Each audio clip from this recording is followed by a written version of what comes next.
শিৰোনাম নীল নক্ষত্ৰ। ময়ো আকাশৰ দুৱাৰ ৰখি আছিলোঁ।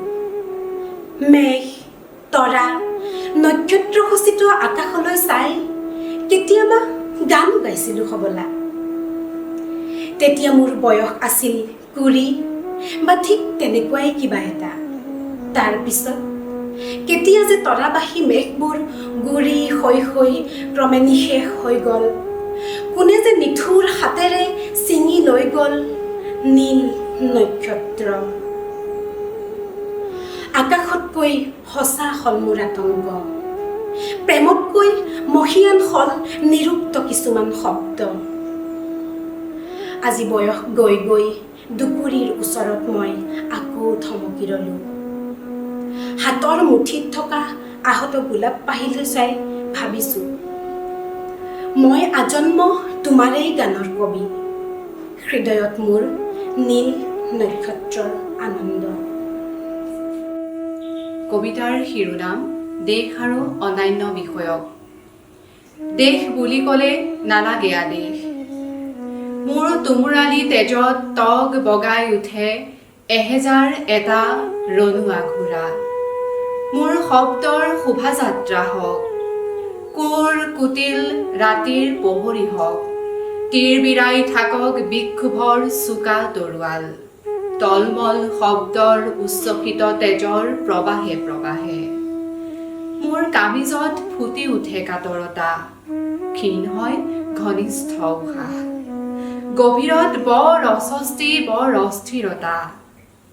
সতৰ্ক প্ৰহৰী বতাহ হঠাৎ কৌতূহলী হৈ পানীত যিদৰে নচুৱাই মাছ, মোৰ চৌকাষে উদ্যত মৃত্যুৰ কৌশলী হাত, অথবা মৃত্যুজিত প্ৰতিভাৰ আচ্ছাদিত আভাস। হেৰবাহি তোক বৰ ভাল পাওঁ দেহি, মোৰ বাহি তোক বৰ ভাল পাওঁ দেহি। তোৰ সুৰৰ আচল ধৰি বহুদূৰ যাওঁ গুচি কোনো পূৰ্ণিমা ৰাতি। তোৰ সুৰৰ আচল ধৰি বহুদূৰ যাওঁ গুচি কোনো পূৰ্ণিমা ৰাতি। হেৰবাহি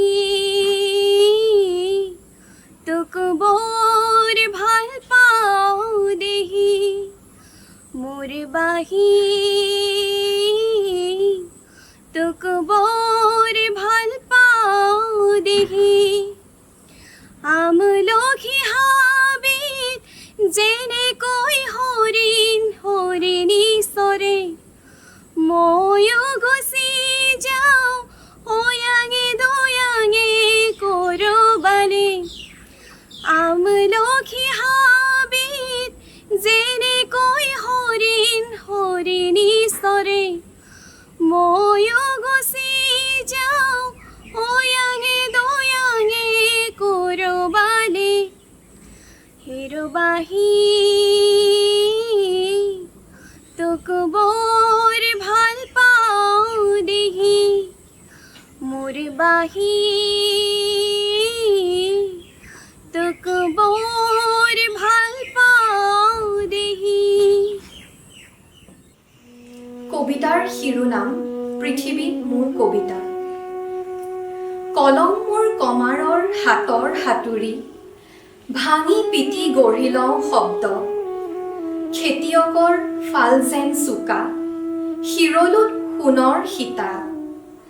মিস্ত্ৰীৰ কৰত যেন ৰুৰ, কঠিন কাঠৰ আঁহ ফালি টানি আনো অভিজ্ঞতাৰ তেজ লগা শব্দ। চাওতাল মৰদৰ ধনুৰ যেন কাৰ, লক্ষ্যভেদী একো একোটা শব্দ মোৰ। ৰক্ত মাংস ইচ্ছাত তীব্ৰ হৈ উঠে, সিহঁতৰ কোনোটো পৰ্বতৰ দৰে উদ্ধত, কোনোটো নদীৰ দৰে নত, আৰু কোনোটো বা হ্ৰদৰ দৰে গম্ভীৰ। কাৰো কথাত উঠা বহা নকৰে। নদ নদী পৰ্বত চিত্ৰিক বিপুল মহাদেশৰ মই কবি, কবিতা মোৰ পৃথিৱী। কবিতাৰ শিৰোনাম বসন্তৰ গান। কালি ৰাতি খুব কুঁৱলী পৰিছিল। পাহাৰতলিত এটা চৰায়ে উৰে ৰাতি গান গাই আকাশখনক কন্দুৱাইছিল। ৰাতিপুৱা গছে বনে পাহাৰৰ শিখৰে শিখৰে বকুল ফুলৰ দৰে গুৰি গুৰিকৈ বৰফ পৰিছিল। এটা চৰাইৰ মাতত বসন্ত অহা হ'লে তাৰ লাহি ডেউকাই কুঁৱলী আঁতৰাব পৰা হ'লে বকুল ফুলৰ দৰে জোনাকৰ পক্ষী উৰে, বকুল ফুলৰ দৰে জোনাকৰ পক্ষী উৰে এন্ধাৰে এন্ধাৰে। বকুল ফুলৰ দৰে বকুল ফুলৰ দৰে জোনাকৰ পক্ষী উৰে, বকুল ফুলৰ দৰে জোনাকৰ পক্ষী উৰে এন্ধাৰে এন্ধাৰে। বকুল ফুলৰ দৰে।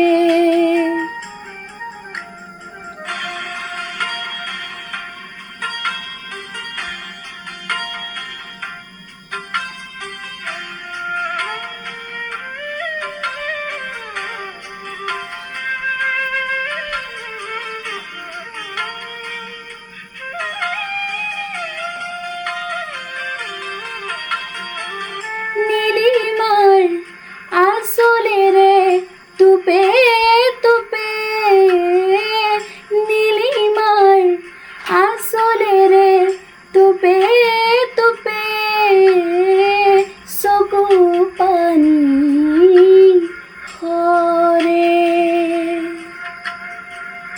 বকুল ফুলৰ দৰে মনৰ নিজানত, বকুল ফুলৰ দৰে মনৰ নিজানত অকলশৰে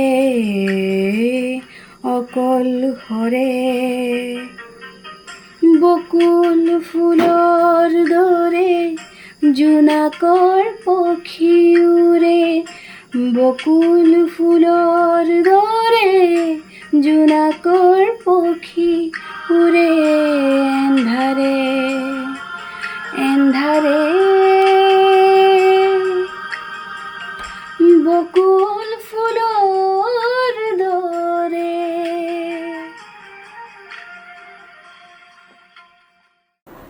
1932 চন অসমীয়া কাব্য সাহিত্যৰ বাবে এটা অতি যুগজয়ী ক্ষণ বুলি ক'ব পৰা যায়। কাৰণ সেই সময়তে অসমীয়া আধুনিক সাহিত্যৰ বিশেষকৈ কাব্য সাহিত্যৰ জনক হিচাপে যদি আমি ক'ব পাৰোঁ কবি হীৰেণ ভট্টাচাৰ্য। হীৰেণ ভট্টাচাৰ্যদেৱ কেৱল এজন মাত্ৰ কবি নহয়, তেখেত হ'ল অসমীয়া কাব্য সাহিত্যৰ এক সুগন্ধি ফুল সদৃশ। গতিকে তেখেতে যিখিনি কাব্য ৰচনা কৰিলে, এই কাব্যসমূহৰ জৰিয়তে অসমীয়া কাব্য সাহিত্যক বিশ্ব মঞ্চখনলৈ লৈ যাবৰ কাৰণে তেখেত সক্ষম হৈছে। আৰু তেখেতে যি নিপুতল শব্দ সম্ভাৰেৰে ৰূপক বা অলংকাৰ বা প্ৰতীক যি ব্যৱহাৰ কৰিছে, ইয়াৰ জৰিয়তে সৰ্বসাধাৰণ মানুহেও তেখেতৰ কাব্য সাহিত্যৰ যি স্বাদ, সেই স্বাদ ল'বলৈ সক্ষম হয়। গতিকে তেখেতক আমি আমাৰ দায়িত পৰিয়ালৰ হৈ অতি আন্তৰিক শ্ৰদ্ধাৰে স্মৰণ কৰিছোঁ। আৰু তেখেতক যুগ যুগ ধৰি আমাৰ অসমীয়া কাব্য সাহিত্যৰ এজন অনবদ্য কবি হিচাপে সমাজত স্বীকৃত হৈ থাকিব। আৰু তেখেতৰ কাব্য সাহিত্যই নতুন প্ৰজন্মই তেখেতৰ কাব্য সাহিত্যক প্ৰেৰণা হিচাপে লৈ অনাগত ভৱিষ্যতত অসমীয়া কাব্য সাহিত্যক বিশ্ব দৰবাৰলৈ আৰু খোজ আগবঢ়াই নিবলৈ সক্ষম হ'ব। উজাগৰ ৰাতি সপোন দেখিছোঁ মই, ফুল আলপোৱা তোমাৰ মুখৰ হয় সোণালী হাঁহি, অযুত তৰাৰ ঘুমটি ভাঙি যেন সূৰ্য আহিছে নামি। এনেদৰেই প্ৰতীক, ছন্দ, অলংকাৰ আৰু শব্দৰ চমৎকাৰী প্ৰয়োগেৰে আমাক মোহাচন্ন কৰি ৰখা শব্দৰ যাদুকৰ হীৰেণ ভট্টাচাৰ্যদেৱ আছিল অসমৰ কাব্য জগতৰ এজন অন্যতম বাটপতীয়া। ৰৌদ্ৰ কামনা, মোৰ দেশ, মোৰ প্ৰেমৰ কবিতা, কবিতাৰ ৰ'দ, বিভিন্ন দিনৰ কবিতা, জোনাকী মন, সুগন্ধি পখিলা আদি যুগজয়ী সৃষ্টিৰে কবিতাৰ পথাৰ জীপাল কৰি যোৱা কবিজনালৈ আজি 4 জুলাই তেখেতৰ মৃত্যু তিথি উপলক্ষে আমাৰ ডায়েট পৰিয়ালৰ হৈ যাচিছোঁ গভীৰ শ্ৰদ্ধাঞ্জলি। প্ৰকৃতি, মানুহ, ফুল, তৰা, গান, ভালপোৱা, গ্ৰাম্য জীৱনৰ সৰল চিত্ৰ অংকনেৰে কবিতাৰ প্ৰাণ দিয়া কবি হিৰুদাই আচলতে আমাৰ কাব্যপ্ৰেমীৰ সকলোৰে হৃদয় সদায় উদ্বেলিত কৰি ৰাখিছে। কালজয়ী কবিতাৰে বুকুত খোদিত হৈছে যাৰ স্থায়ী ঠিকনা, সেইজনা কবি হীৰেণ ভট্টাচাৰ্যদেৱলৈ মোৰ অন্তৰ ভৰা সশ্ৰদ্ধ প্ৰণিপাত জনাইছোঁ।